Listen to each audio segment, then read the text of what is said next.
শিশু ধর্ষণ ও হত্যায় 3 জেলায় 3 জনের মৃত্যুদণ্ড।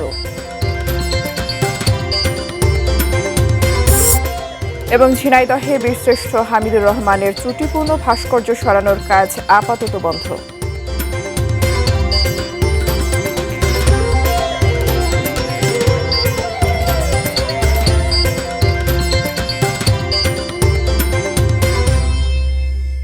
এটিএন নিউজ দেখছেন।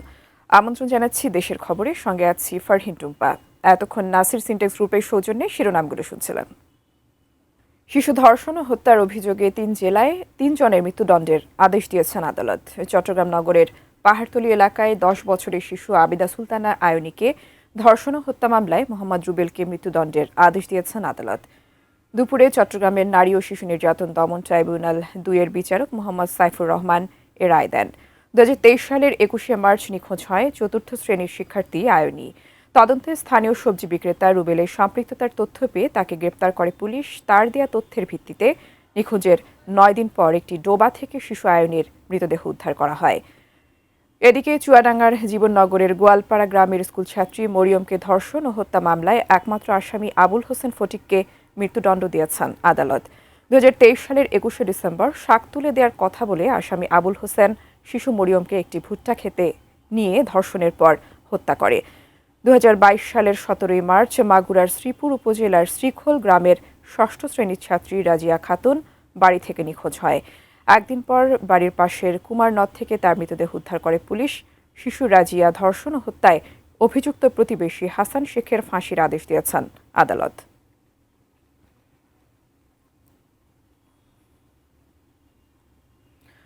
ঝিনাইদহে বীরশ্রেষ্ঠ হামিদুর রহমান ত্রুটিপূর্ণ ভাস্কর্য ভাঙার কাজ আপাতত বন্ধ রাখা হয়েছে। নতুন ভাস্কর্য নির্মাণের স্থান ঠিক হওয়ার পরই ভাঙার কাজ আবারও শুরু হবে বলে জানিয়েছে প্রশাসন। এদিকে 4 মহাসড়কের মিলনস্থলে সড়ক দুর্ঘটনা এড়াতে এবং আবক্ষ মূর্তির সঙ্গে বীরশ্রেষ্ঠ হামিদুর রহমানের অবয়বের মিল না থাকায় ভাস্কর্যটি ভেঙে ফেলার পক্ষেই সাধারণ ও সচেতন নাগরিক। ঝিনাইদহ প্রতিনিধি ইমন হাসানের পাঠানো তথ্য ছবিতে desk report.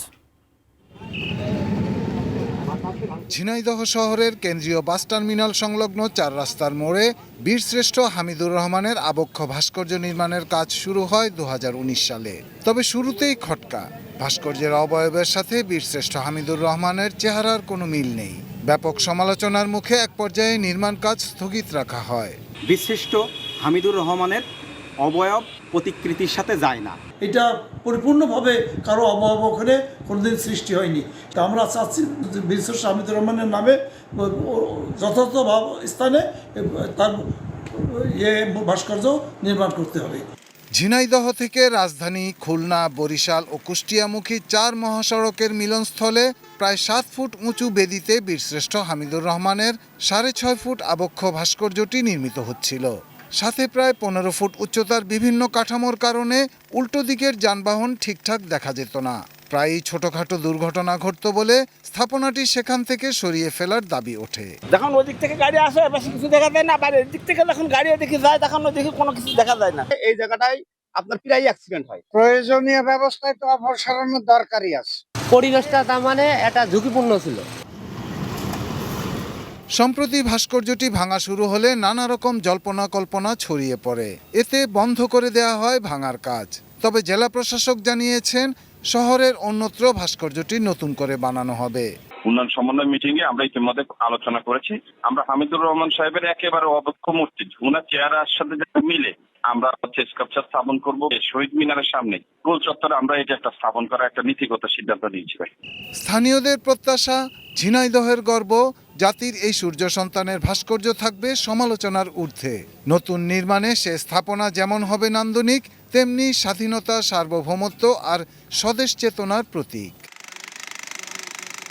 Shahidul Rana, desk report, ATN news. দেশের খবরের এ পর্যায়ে আবারও বিরতি নিচ্ছি, সঙ্গেই থাকুন।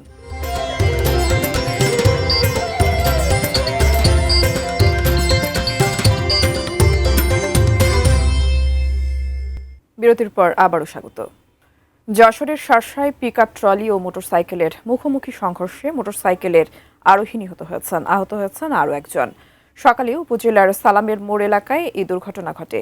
শার্শা থানার ওসি শামিরুল ইসলাম জানিয়েছেন, তিনজন একটি মোটরসাইকেলে করে রুদ্রপুরের দিকে যাচ্ছিলেন। গোগা রুদ্রপুর সড়কের সালামের মোড়ের এলাকায় পৌঁছালে বিপরীত দিক থেকে আসা একটি পিকআপ ট্রলির সঙ্গে মোটরসাইকেলটির সংঘর্ষ হয়। এতে ঘটনাস্থলে নাহিদ ও তুষার হোসেন নামে দুজনের মৃত্যু হয়। চালুর আগেই চুরি হয়ে গেছে পাবনার সোলার সেচ প্রকল্পের মূল্যবান যন্ত্রপাতি। ইছামতি পুনরুদ্ধার প্রকল্পের আওতায় নদীর পানি সেচ কাজে ব্যবহারের উদ্দেশ্যে নেওয়া উদ্যোগটির কোনো সুফলই পাচ্ছে না কৃষকরা। মিলন মাহমুদের ক্যামেরায় পাবনা থেকে রিজভি জয়ের রিপোর্ট। পাবনার আটঘরিয়া উপজেলার লক্ষ্মীপুর গ্রামে ইছামতি নদী পুনরুদ্ধার প্রকল্পের আওতায় নদীর পানি কৃষকের ক্ষেতে পৌঁছে দিতে চলতি বছরের শুরুতে 2টি সোলার পাম্প স্থাপন করে বরেন্দ্র বহুমুখী উন্নয়ন কর্তৃপক্ষ। পরিবেশ বান্ধব ও বিদ্যুৎ সাশ্রয়ী এই সেচ প্রকল্প ঘিরে আশার আলো দেখেছিলেন কৃষিজীবী মানুষ, কিন্তু চালুর আগেই পরিত্যক্ত হয়ে পড়েছে কোটি টাকার এই সেচ প্রকল্প। চোরচক্র লুটপাট করে নিয়েছে পাম্পের সৌর প্যানেল, ব্যাটারি ও বিপুল পরিমাণ তারসহ মূল্যবান যন্ত্রাংশ। একই দশা পাশের শ্রীপুর মৌজারও, সেখানে স্থাপিত আরও 2টি সৌর বিদ্যুৎ পাম্পের যন্ত্রাংশও চুরি গেছে। ধান ক্ষেতের পরিবর্তে সবজি ক্ষেতের পাশে পাম্পগুলো বসানোয় এর কার্যকারিতা নিয়েও উঠেছে প্রশ্ন। যেই আপনার চালু হয়ে গেছে আর পরে রাত্রেই তারটা নিয়ে গেল।